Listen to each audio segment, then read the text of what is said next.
I'm not gonna harm anybody, and there's nothing wrong with me. And if there was, I'm all better now.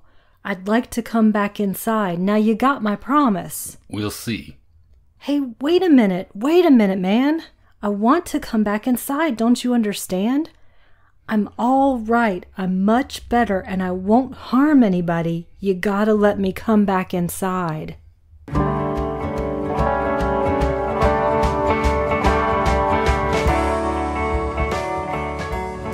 Welcome to the Magic Lantern Podcast, an ongoing informal discussion of the films we love and the things we love about them. I am Erica Long. And I am cole-o-ween. Each episode of the Magic Lantern will be devoted to one film that we alternately select, and we will discuss why it is significant to us. We are at episode 60 this time, and we are back to Erica's cole-o-ween selection for 2017. So what do you have for us? I picked The Thing from 1982, directed by John Carpenter, with Kurt Russell, Wilford Brimley, T.K. Carter, David Clennon, Keith David, Richard Dysart, Charles Hallahan, Peter Maloney, Richard Mazer, and Donald Moffat. A research facility in Antarctica comes across an alien force who is bent on assimilation, infiltration, and the apocalypse.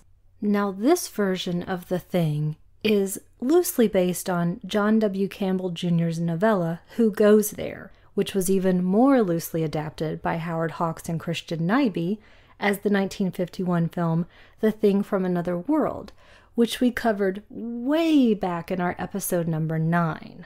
First time we've done original and remake so far, I think. I think you're right, unless there's been a remake of Desperately Seeking Susan that I missed. No, I don't think so. I've read that novella, Who Goes There? I enjoyed it very, very much. And I did mention this is a loose adaptation, but it's not too loose. It retains a lot of the same elements. I think it is, like you said, less loose than the 1951 version in that the main element of the creature assimilating features from human beings and moving from host to host like that was nowhere to be found in the 1951 version. And this film, like the story, has no female characters and includes some of the same elements like the hot needle test on the blood. Now, I didn't realize that John Carpenter considers The Thing to be the first part of his Apocalypse trilogy, which also includes Prince of Darkness and In the Mouth of Madness. Prince of Darkness that I really enjoy, In the Mouth of Madness, not nearly as much as the other two, probably. I'm with you on Prince of Darkness. I like that very much, but I actually haven't seen In the Mouth of Madness. Good, not great. Fun, but it doesn't stack up to these two, I don't think. They all center around that potentially apocalyptic scenario about whatever this thing is, or this being, or this force. Should it ever reach civilization, it's only a matter of time before it consumes everything on Earth. Now, this iteration, we start right away with this flying saucer in space, which I think, like you, I always forget. Every time I watch it, I am taken by surprise by this opening credit sequence in which we see this UFO crash into the Earth. I always somehow forget that that's how it starts. And you would think that I would remember, because this UFO crashing along with them exhuming this body from the ice are the only two direct nods to the original. I always think that I should remember it because it's so visually different than the rest of the film. There's and it that seems too, so at odds. This version shares that same super cool burning font to reveal the title, which is one of my favorite parts of the original. Now here, we are in Antarctica, and it is winter 1982. For me, it gets rolling so quickly with that iconic music. Bum bum. Essentially, Ennio Morricone providing what has to be the most expensive John Carpenter imitation soundtrack ever recorded. Not to discount it, I really enjoy the music, but it seems like if that's all you wanted was a Carpenter clone, you could have gotten somebody for half the money. And there are other moments and different scenes where I refer to it as his more traditional music, but dang, I wish he would have just kept with the bum-bum the whole time. And I think that that's a huge highlight of other John Carpenter films, is that sort of electronic tense score. Now here we start with this helicopter hunt of this dog, and there's a shooter who can't quite get the dog who he is clearly aiming at. The dog seems pretty wily already. Is there anything more sympathetic than a dog in danger? You could have a baby dangling over an alligator pit and I would not be as invested as I am in this dog. Fun fact, that was an alternative scene. They land close to the U.S. research station. Now, meanwhile, we start to see inside this facility, and we have Kurt Russell as MacReady. There's the game room where some people are playing different things, but MacReady is alone and drinking and playing computer chess, which is the only female even voice in the film, is the voice of the chess played by Adrienne Barbeau. If you can't pick up the late night signal from KAB Antonio Bay, then the least you can do is give me her for the computer chess program. Now, MacReady loses to the game and gets pretty pissed off. This is what I think of as a stock John Carpenter device, and it's one that I cannot stand. For a very simple reason. He is smarter than these jokes that he uses for this sort of thing. Because what does this chess scene tell you about this character? That he's a hothead or a rebel or is inconsiderate of machinery? I don't think that is significant enough to have to try to communicate, so I think it is technically, quote, comic relief, unquote. And he uses this stuff all the time. And there's a good reason for it. It has to do with him being a canny showman and knowing his audience. But I can't stand it, because I know for a fact that as a human being, John Carpenter is smarter than that joke. If he goes to someone else's film, and he sees that level of humor on screen, he is not going to laugh. He may make a note to himself and think, oh, I can do something like that. But it doesn't entertain him, I don't think. But he's well aware of the fact that a large portion of his audience is 13-year-old boys, or those people with the mentality of 13-year-old boys.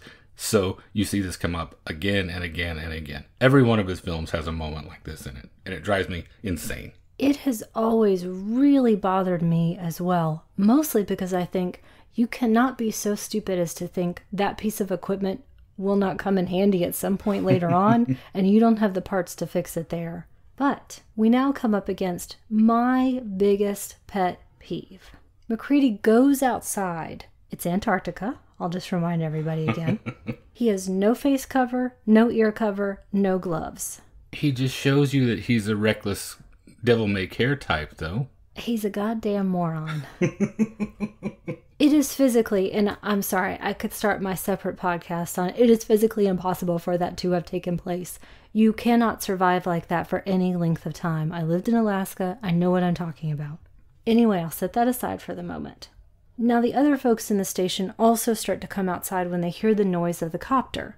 The part that scares me immediately, only because I know what's going to happen later, is to see the dog rush up to one of the men and jump on him. One of the men comes out of the copter. We know later that this is one of the Norwegians from the Norwegian research station, and he is trying to tell everyone something that they cannot understand. Now, if only even one of them had spoken Norwegian, the film would be over, because he is actually saying, "Get the hell out of there. That's not a dog. It's some sort of thing. It's imitating a dog. It isn't real. Get away, you idiots." Now, it only goes downhill from there because the Norwegian is still trying to get to the dog, but the men are in the way, and there ends up being a gunfight, and the Norwegian is killed. Richard Mazer, who plays Clark, is so gentle with the dog, and he basically takes him back inside the station. Can I just say right here that this thing is full of a lot of my favorite 80s guys? I love T.K. Carter so much, and Richard Mazer so much, and Wilford Brimley so much, and especially Keith David. When I watch this these days, I often find myself thinking half the time, I wish he was the hero. I almost stuck my arm out and put it in front of you as you mentioned Keith David, so I could say, wait. Keith David. I could, okay, my second podcast is going to be all about Keith David. I have posted 2 forums and Facebook pages swooning comments about Keith David, hoping that he would read them just a couple of months ago. So, okay. Huge Keith David fan, and wonderful to see him in other John Carpenter films as well. So he's personality plus that dude. Oh my gosh, he's the best. I will tell you though, another person in the running for that role was Ernie Hudson. That's close, but I like Keith David better. Yeah. Guess how old Keith David was when this was filmed? 32. 25. Wow. How does that happen? So we're back inside the station, and everyone is trying to figure out why in the world this thing happened. Did he go crazy? Is it the whole first week of winter and everybody's just gone buggy? What is the reason for this? So the decision is made to go to the station and see if they can figure anything out, as the dog waits under the table, watching. Mac is the helicopter pilot for the station. He's going to take Doc out to the station. And he puts on his hat, which I always think of that kind of hat as cavalry style. Do you know what I mean? From the old movies? Somewhere between that and a sombrero. This is the second thing that drives me crazy about this film. And I guess I should say we're trashing it an awful lot, or certain aspects of it an awful lot to begin with. I really enjoy it, and you love it too. Yeah. But there are certain things about this in the setup when it's getting going that irritate me. The moment I mentioned with the computer, and this whole thing of giving everyone a personality quirk that is easily identifiable so you can tell which of these bearded guys is this.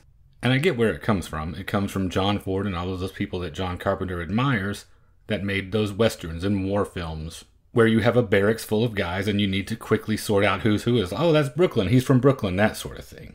So I understand why he does it. But the hat's a little much.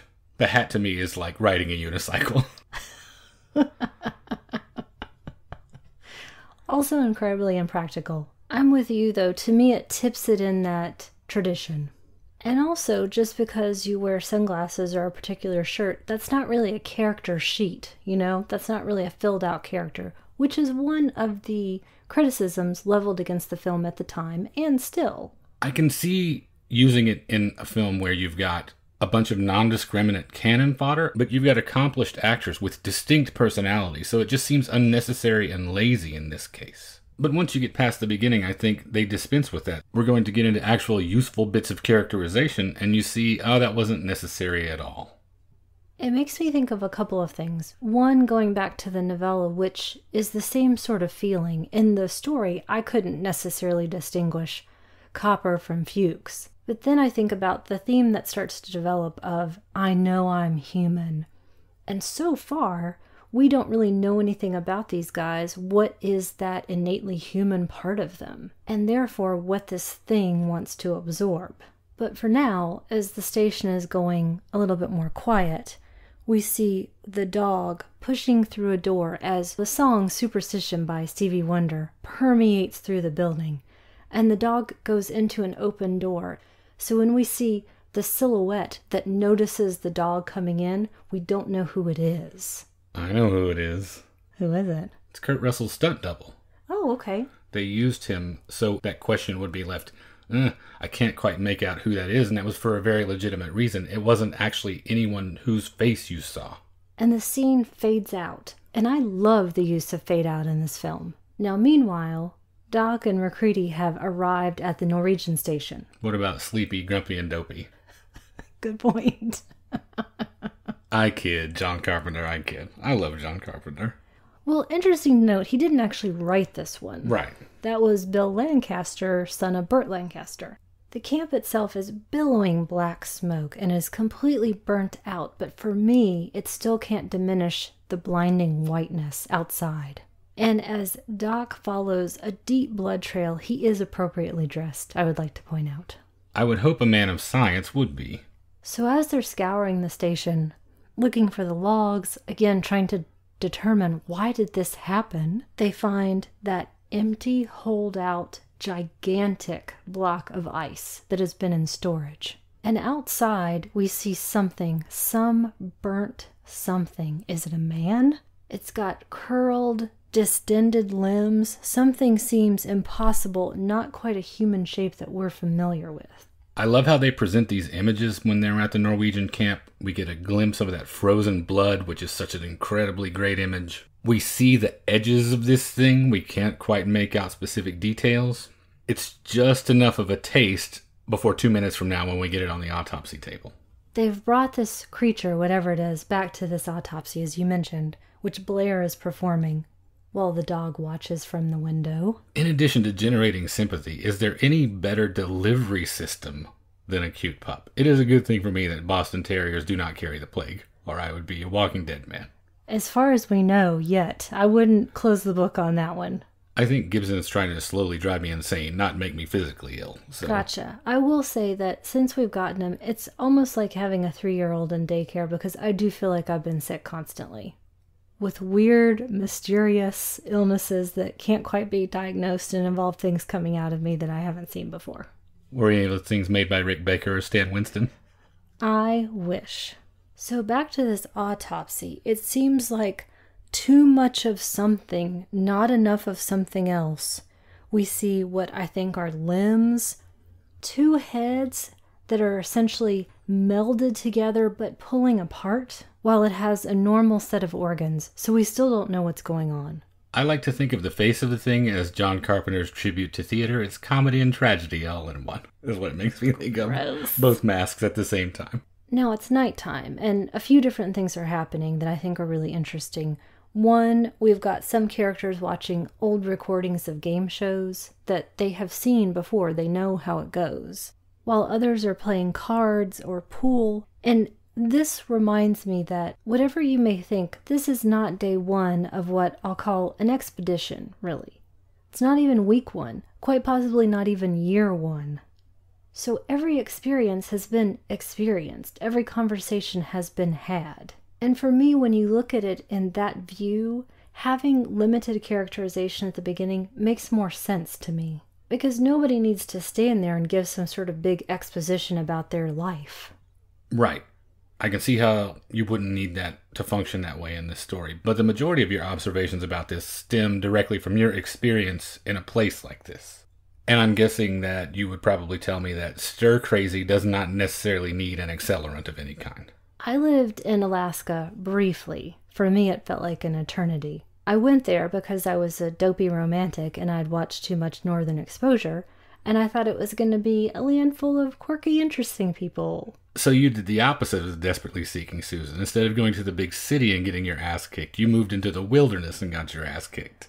I did. I went to my first year of university there, met some great people, one friend whom I am friends with to this day, Michael Scharf. But it almost killed me, literally.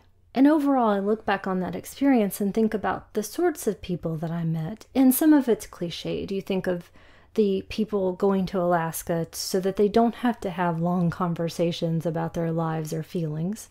But I think in part it is true. And I saw a lot of people there who, in my eyes, were escaping something, me included.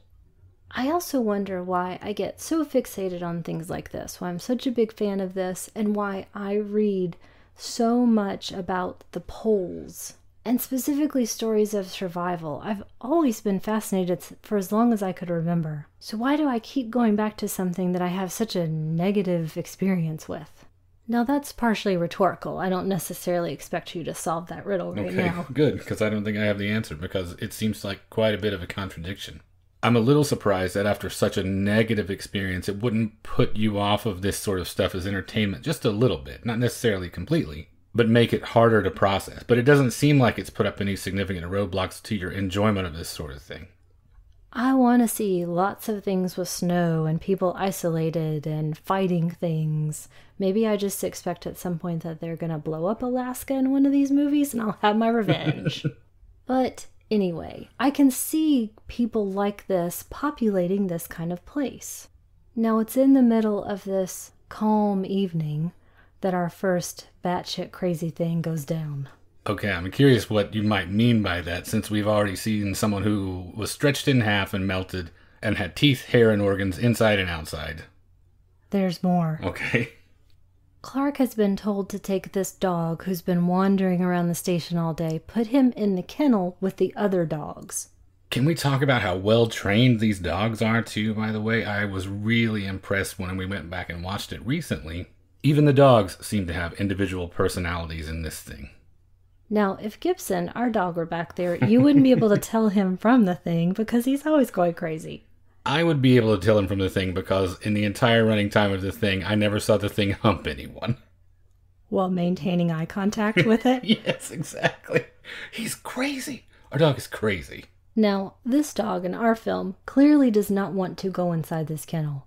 And the other dogs who are down for the night start to watch it and start to sense it and begin to growl just a little bit as this dog starts to go crazy and then splits open. If these dogs had tin cups, they would be rattling them across the bars right now. One of them tries to and succeeds partially in eating through the chicken wire of the door that they have up. What always strikes me is the noise that's coming out of the thing. I think of it like a cicada. If cicadas were full of lubed up noodles. Yeah, crazy tendrils that are shaking and erupting. The thing that always strikes me about the scene is when Clark comes back. Turn on a goddamn light when you're investigating creepy things that sound like this. But he doesn't. And the dogs are getting sprayed with something. And the dogs manage to get out of the kennel, knocking down Clark. And as he sees this creature, he tries to kick the door closed, but the thing has other plans. McCready sets off the alarm. Childs finally brings the flamethrower, and they burn that thing. The worst part for me is they have to shoot some of the dogs. But for the moment, this thing, this creature that we saw come out of this other thing, is burnt. Now, morning time brings us Alien Autopsy Part 2, where Blair has to break apart the creature to try to figure out how to get inside of it, to see what was inside, what hasn't fully taken shape yet. Isn't there some protocol when doing alien autopsies that you don't touch it with your pencil and then touch that eraser to your mouth? Yeah, that was the biggest part of the X-Files that always drove us crazy. Just smell it. Yeah, then lick it. Anyone who's taken science class knows waft. That's what you're supposed to do. Blair starts to surmise what is going on. How does this thing work? That it imitates other life forms, shapes its cells to imitate them. Going as far to calculate when the thing will completely take over the Earth. Running simulations, knowing that imminent doom is on the way. The apocalypse that you mentioned. That seems like a pretty common thing with alien fears, right? Assimilation. And I do mean alien in the broader sense. Like my Aunt Gail used to characterize the show Alienation, they're 10 times as smart, 10 times as fast, and they're foreign, so everybody hates them. Does she also refer to the Weekly World News as just the news? No, but she does live in Roswell, as we know. One of the things I really like to do with horror films is think about this larger fundamental fear, whatever it is that's being preyed upon by the filmmaker. And this assimilation thing you mentioned is exactly that in this case. It taps directly into that human arrogance of considering ourselves the apex predator, the very top of the food chain. Because it's not just infiltration, it's the obsolescence that then follows the infiltration that is the really scary thing to us. Because of that arrogance, we are no longer the center of the universe anymore. But we are absolute fools when it comes to this sort of thing. And I know we were poking fun at your aunt for this stuff, but I really do dread to think about what would happen if we encountered another civilization. How much that would throw us off, even if it was completely benign, much less bent on our destruction. I think our reaction to something like that would expose us for being as dumb as I really think we are. We are at the top of the food chain now, but that is only because every other creature has an even smaller brain than we do. So ultimately, I guess it's right for us to be afraid, because I don't think we are constructed to handle this. To encounter this idea as a truth would so wreck everyone's fundamental ideas about their faith and our place in the universe that a lot of people simply wouldn't survive it. So it's a bit of a genius thing to condense all that fear down into an hour and a half running time into something so distilled and direct as this that you feel all those feelings without even necessarily consciously realizing what it is that Carpenter is poking at in you. It definitely gets to Blair, the person who has run these simulations and sees the implications of this. And he's the smartest. Right before that, though, I'm really interested in the moment, and this is represented by Fuchs, who is talking about the idea, like Dr. Carrington in the 1951 version, that we have to preserve these things, that we have to study these things rather than destroy them. So what does it say about me that I am fully on the side of destruction in this instance? I don't think that studying them is reasonable. So did John Carpenter's poking evoke something in me? Or am I being reasonable? I would say both, because if you are like Blair and truly operating from a strictly coldly logical standpoint, the numbers do not lie. The odds are not in your favor. Good point. And we're about to get our first human casualty on this side. And it's George. Before everybody can get to Blair, they see that George, who is in the storeroom, is being encased by these tendrils. He's being absorbed. And now George, or the thing that was George, is staggering into the snow outside with a normal body, but what looked to be extra long fingers. And like the Body Snatchers version from the 70s with Donald Sutherland, he's not capable of human speech at this point. It's only a howl. And so they burn it.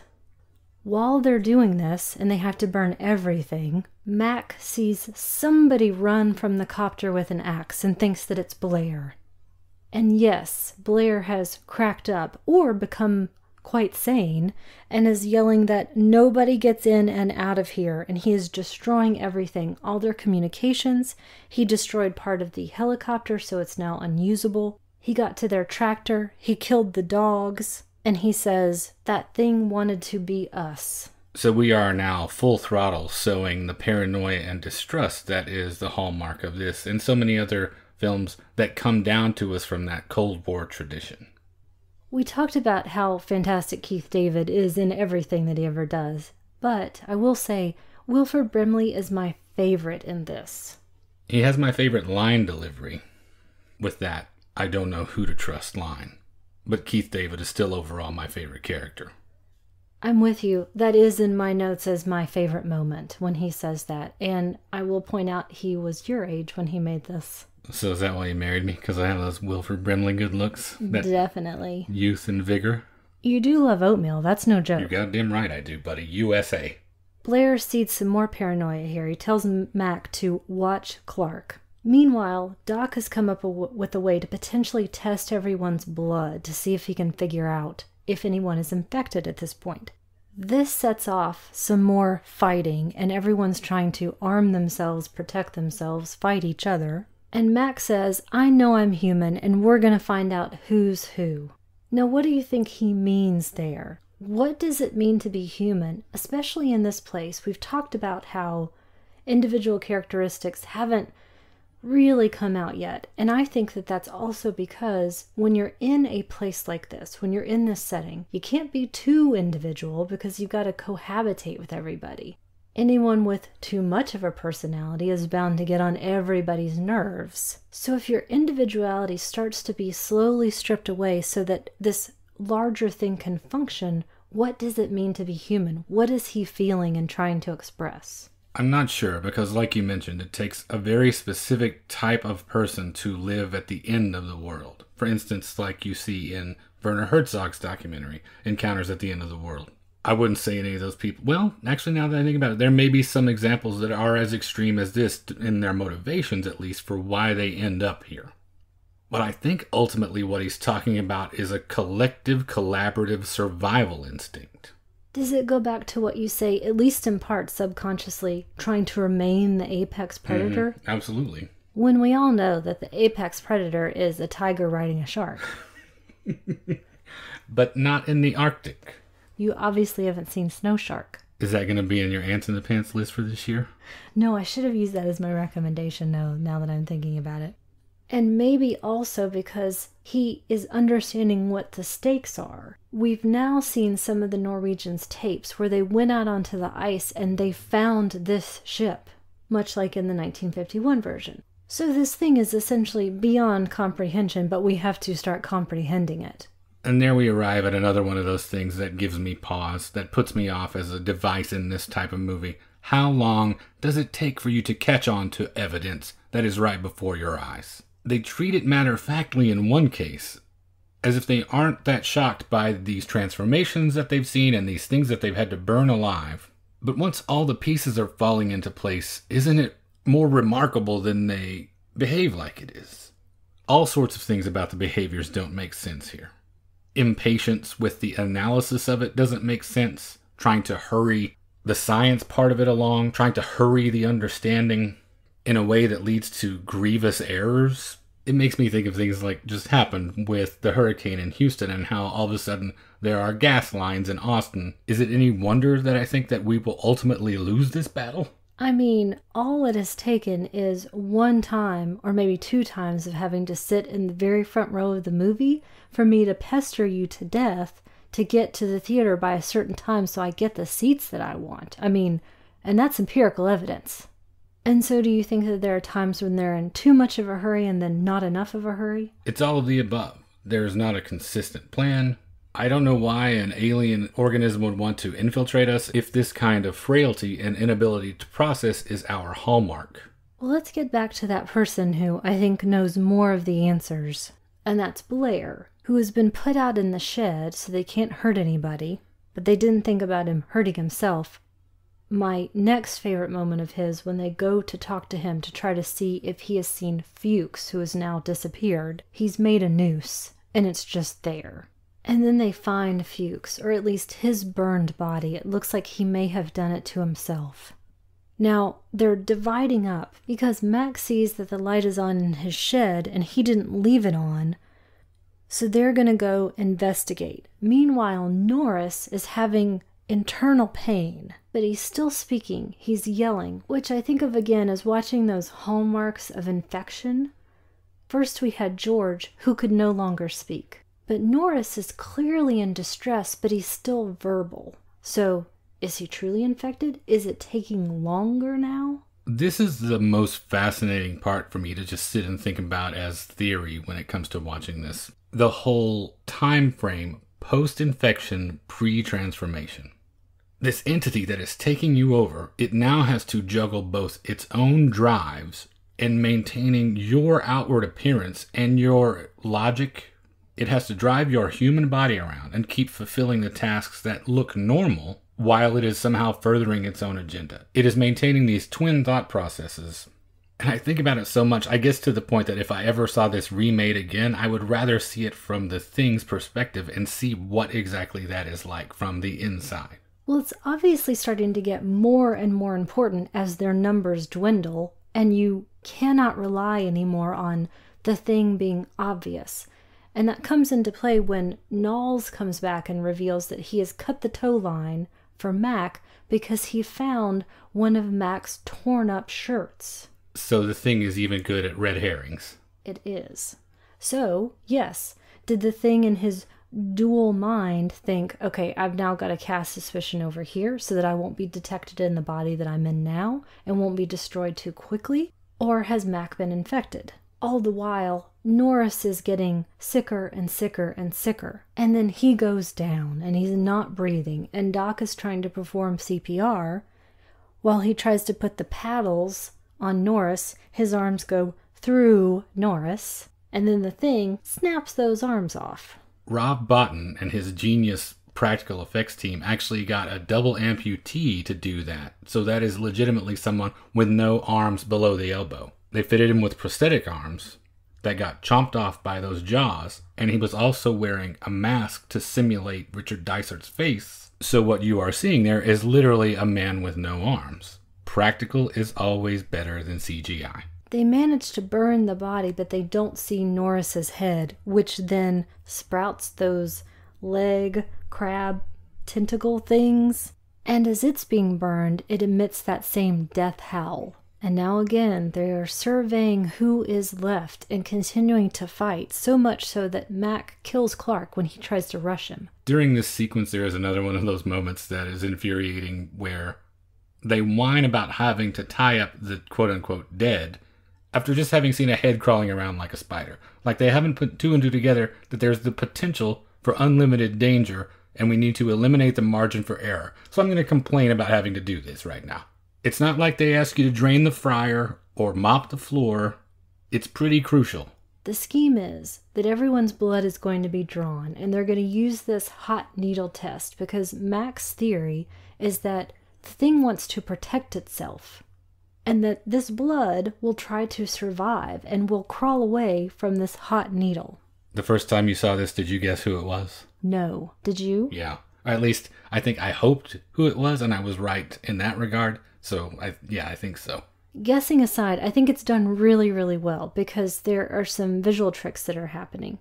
Everyone, with the exception of the person who's also about to erupt, which is Palmer, has a key light. So there is light in their eyes as you go through each person. And back to Palmer, no light. Other person, light. Back to Palmer, no light. And he's watching and he's also not speaking.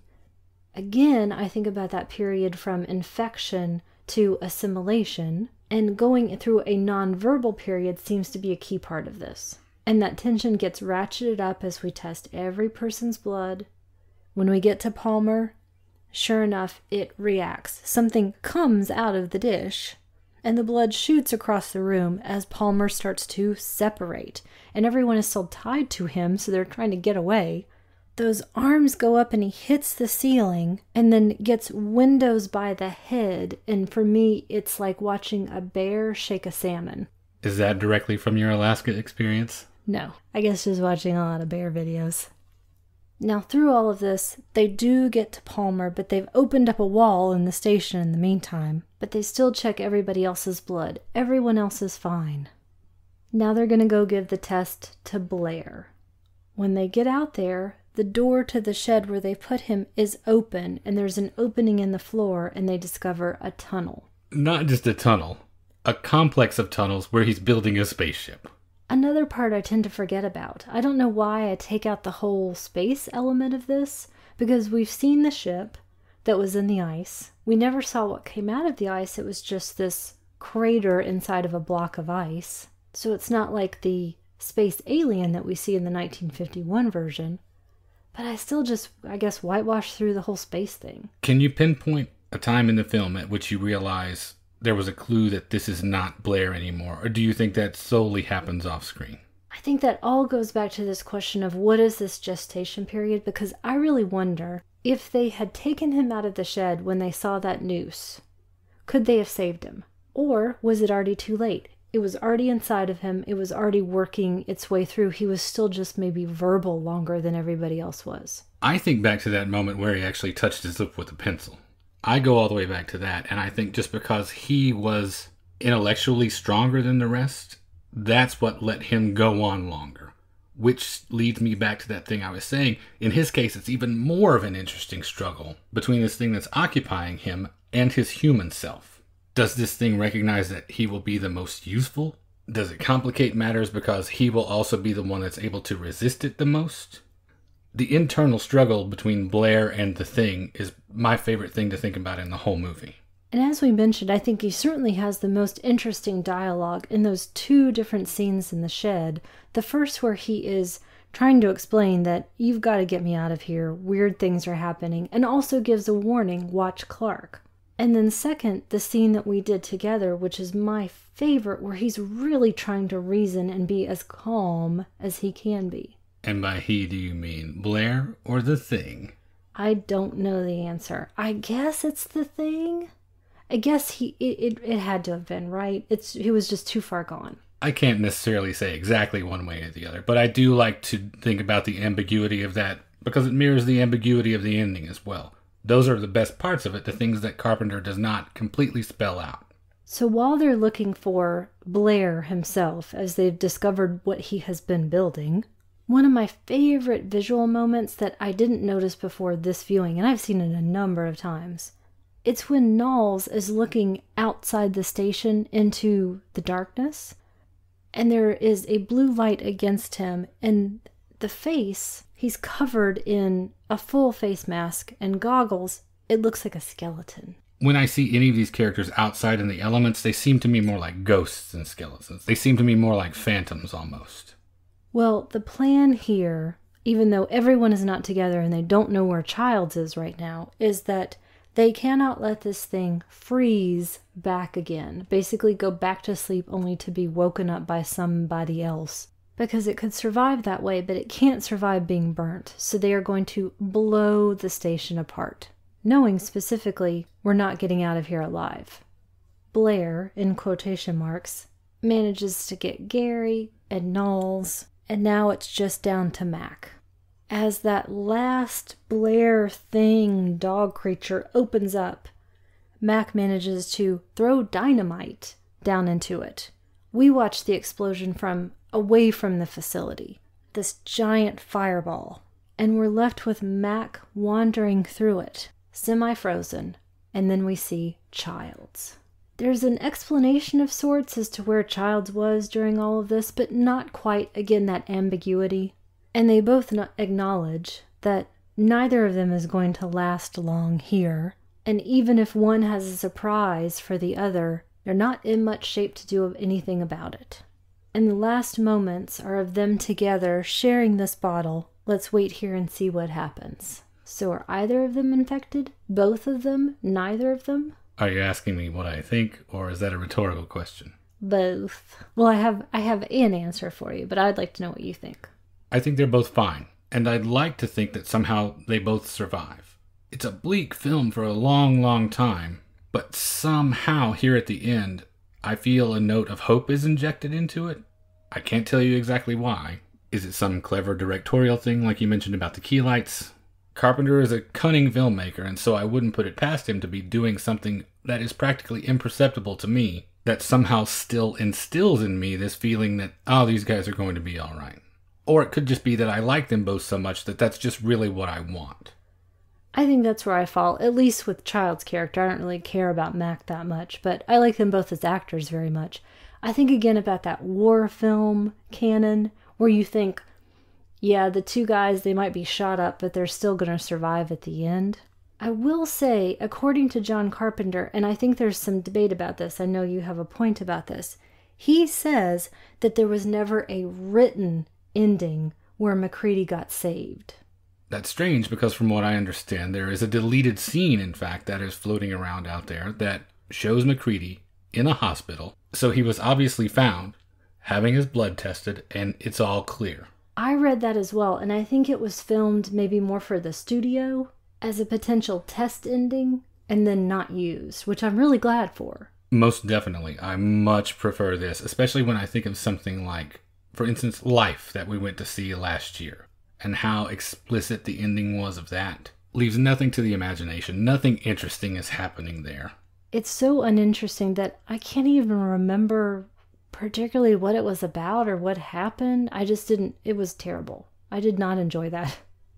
Now, Keith David was asked about the ending, if either of them, or if he knew, was anybody infected at the very end? And he said, well, I don't know about Kurt Russell, but it sure as hell wasn't me.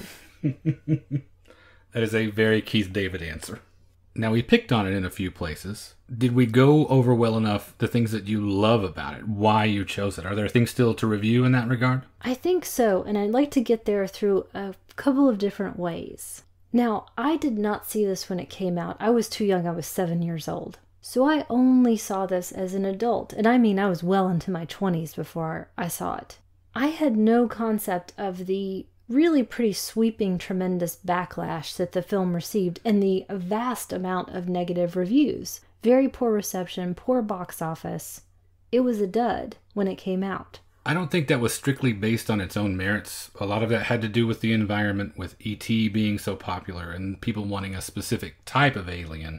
But funnily enough, as they were finishing the assembly of the film, a study came out that pointed out that in the last 6 months, prior to the release of this film, the audience for horror films had decreased by 70%.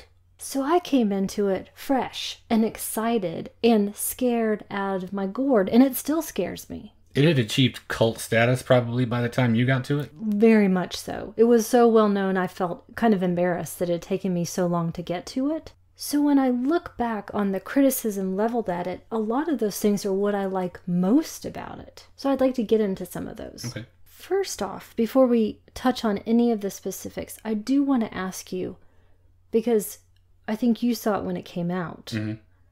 And of course you've seen it many times subsequent to that. Do you think it's worth revisiting? Because we have talked about some things that we don't like about it. I very definitely think it's worth revisiting. I feel that way about just about everything John Carpenter's ever made, with one or two probably more recent exceptions.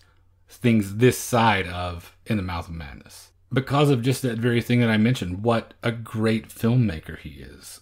That mix of showmanship, understanding his audience, and still sticking to his guns and making the story that he wants to make. He's very accomplished at threading that needle. And also, I think probably this plays into how much you like him as well. He is a big devotee of a lot of classic Hollywood style filmmaking. You can see John Ford and Howard Hawks and Raoul Walsh and all these influences on what he does. that he was able to make a little bit leaner and implement with a significantly smaller budget, but still make really effective films out of it. So I would say probably at least 80% of his catalog I will go back to again and again and again. So for me, I didn't even know I was revisiting it. I was just coming to it for the first time and not aware of these perceived negative traits to it. So let's start to talk about a few of them. One is the effects, which to me are incredibly frightening and detailed and amazing and beautiful. You mentioned Rob Bottin. He also had an uncredited assist by Stan Winston as well. Now, the effects were referred to, I think the most vivid description I read was Roger Ebert calling this a barf bag of a movie. Obviously, he never saw Dr. Butcher, MD. Me either, thank God. It actually comes with a barf bag. Oh, the new Lord. DVD Blu-ray release of it comes equipped with a barf bag. Oh, jeez. Now, you know I'm not a fan of grotesquerie, and I don't really think that these effects go too far, but many people did. Really? That's strange, because I can point out several examples of more human, less alien things that I think disturb you much more than this, whereas this seems like it would just push those buttons for you. It doesn't. It doesn't for some reason. Maybe if the alien at some point had eaten something on screen, I probably would have thrown up my hands and left. So as long as the alien's not making a sandwich, then we're good. Yeah. Or a close-up of its skin or something. Oh, whatever. I don't know. But many people did have a huge problem with these effects, and they said it goes way too far. Kenneth Tobey from the 1951 version said, this is just too much. It separates anything good that's in the film. It separates the characters from the effects. All you see are the effects. Kurt Russell had a similar sentiment as well. He was concerned that with all the effects, you just could not get into the story and the characters anymore. Personally, I think that they do their job in spades. Just goes to show you that time will often be kinder to these things than you think. I want to go back again to the characterizations as well. I really come out at the end thinking that the screenwriter, Bill Lancaster, did an incredibly canny job of putting this together and telling us just what we needed to know when we needed to know it. And then, of course, it was cast beautifully, so you have the weight of someone like Keith David, that gravitas. You have Richard Mazur, who is such a great character actor. You watch his face and an expression, can do a lot. And with that limited characterization, another criticism leveled at John Carpenter specifically, he said that he was called a pornographer of violence. And I think if you watch this film carefully, I think what's so beautiful about it is the suspense and the quiet dread and how much of this is not violent. So you put excellent pacing against that great score, John Carpenter knockoff or not, and I think you have a great film. And I know ultimately John Carpenter was really stunned by the reaction to it because he had really gone into embrace the darkness, these dark moments. And he said, I made a really grueling, dark movie, but I thought audiences in 1982 wanted to see that. Tell that to Amblin Pictures. Yeah, they wanted to see E.T., also Star Trek II, The Wrath of Khan, and Poltergeist, and Blade Runner came out at the same time. But now, of course, I think it has been revisited by many, many people. I was a little surprised to see Roger Ebert had never done another review, as he has been known to do. He's revisited things. He didn't revisit this. I would be really interested to see, if he had had a chance, what he would have said about it. But you can't really top that barf bag comment. No. Although people tried. Yes. In the science fiction magazine Starlog, Alan Spencer wrote, John Carpenter's The Thing smells, and smells pretty bad. Well, maybe on set, yes. It has no pace, sloppy continuity, zero humor, bland characters on top of being totally devoid of either warmth or humanity. Zero humor. Did he not see that hilarious scene with the chess computer? Exactly. It would be written for people like him, right? What did he think he was going to see? The producers? Because John Carpenter is usually a laugh riot, right? Here's the follow-up. Here's some things he'd be better suited to direct. Traffic accidents, train wrecks, and public floggings. To be fair, he'd probably do a pretty good public flogging. Vincent Canby of the New York Times said, it's too phony to be disgusting. It qualifies only as instant junk. Well, Carpenter's had the last laugh on all of these guys. It's firmly in my rotating top 3 with Halloween and The Fog, year in and year out. Same for me. I think that you are a bigger fan of The Fog than I am. Yeah, it's probably third. It would be Halloween, Fog, The Thing for me. It's the top of those for me. It's my absolute favorite. So do you think I went into it enough? Is there anything that I missed that we routinely talk about? No, I think so. That covers it for me. It seems like perfectly legitimate reasons why that would be among your favorites of all time. So then, how about a recommendation? I'm going to keep us in the land of permafrost and go with A Cold Night's Death from 1973, directed by Gerald Friedman, starring Robert Culp, Eli Wallach, and Michael C. Gwynn. It was an ABC TV movie of the week about two scientists who suspect that someone other than their research primates are in the facility at their polar research station, while they try to solve the mystery of their predecessor's death. The real appeal of it for me is just that it's basically a two-hander between two of my favorite actors of all time, Eli Wallach and Robert Culp. But it does build a really great sense of this same isolation and dread. And for a TV movie from 1973, similar to Carpenter's work, in fact probably even influencing Carpenter's work, there's a really great electronic music score to it. It's from back during that time when they actually used to make TV movies that were worth something, that they seemed to pour a lot of resources into, that were actual events for the weekly television viewing audience. You saw it with me. What did you think? Are there highlights I'm leaving out? I think this was a great discovery of yours. Is it something that you had remembered and then finally tracked down, or you came across it in doing other research? I came across it in doing other research. I will frequently scour these lists for these sorts of television movies because they are things that I really like. Stuff that pops up in my head all the time. Somehow I missed this one, but I think it belongs in that same class of really memorable scares as Trilogy of Terror, The Dark Secret of Harvest Home, Don't Be Afraid of the Dark. There are a number of these films that are really iconic for 70s horror fans, and I think this should go among them. I loved it as well, and I'm always asking for find me something in the woods or find me something in the snow, and you really delivered with that one. And watching Eli Wallach unravel is pretty cool. And what about you? What's your recommendation? Speaking of unraveling, speaking of isolation, I was really stumped for this recommendation. I felt like I had a couple of good options, but they maybe seemed a little too on the nose. You mean like people isolated at a polar research station who are being infiltrated by something? Yes. So, instead, I was reminded of this film I saw several years ago and haven't seen again. And I don't know if you've seen it. I don't think we watched it together. And it is Moon from 2009. Oh, I've seen it. Directed by Duncan Jones with Sam Rockwell. And it is about an astronaut who begins to, again, unravel or see things or have this very odd encounter at the end of this 3-year stint that he's been doing on the moon.